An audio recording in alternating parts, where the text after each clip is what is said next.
So this is the Gulch Countdown. It was inspired by Big's Backyard Ultra, but I wanted to fit it within one day. So it's a 2.18 mile loop. We're here. Start with a 32-minute cutoff, and then every lap takes a minute off. And then once you get to a marathon, it's 30 seconds off. So the idea is it's the last person standing race. So there's only going to be one winner, and everyone else DNFs.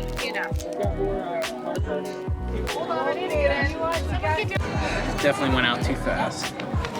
I started the Japanese Gulch Runners Club about 3 years ago with my friend Adam Braddock, and he's the one who hosts at his house, the race at his house. We do a lot of running events together as a club, informal races or group runs. I just came up with the idea. It was inspired by Big's Backyard Ultra, and I wanted to replicate it, but in our backyard here, and it's something that we could do within one day. So there's really three things about this race that I wanted to put together. One is I want it to be a social race. So it's social because everyone starts each lap together, and each lap is around, starts out about 30 minutes. So every 30 minutes, everyone's back together, and then they see each other on the trails too, because every lap everyone starts at the same time. So that makes it social. The second one is it's challenging for anyone.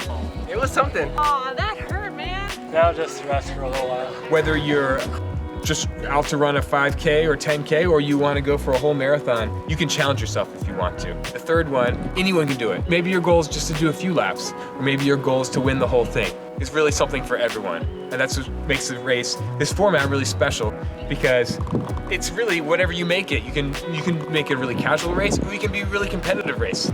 And it's really for all levels of runners, whether you're just starting out and doing shorter distances, or you want to go really far. So what I like about this format of a countdown, last person standing, has a good balance between endurance and speed. So there's a lot of people out here who have done 100-mile races or longer. Doesn't mean they're gonna win this race. There's also some people who are really, really fast. They're, cross-country stars maybe. Doesn't mean they're gonna win the race. You have to have both. You have to have endurance and you have to have speed.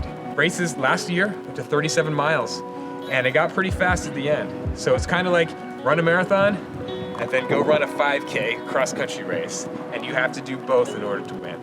And it's just such a cool format of a last person standing. It gets really brutal at the end. It's almost like a gladiator fight, person against person.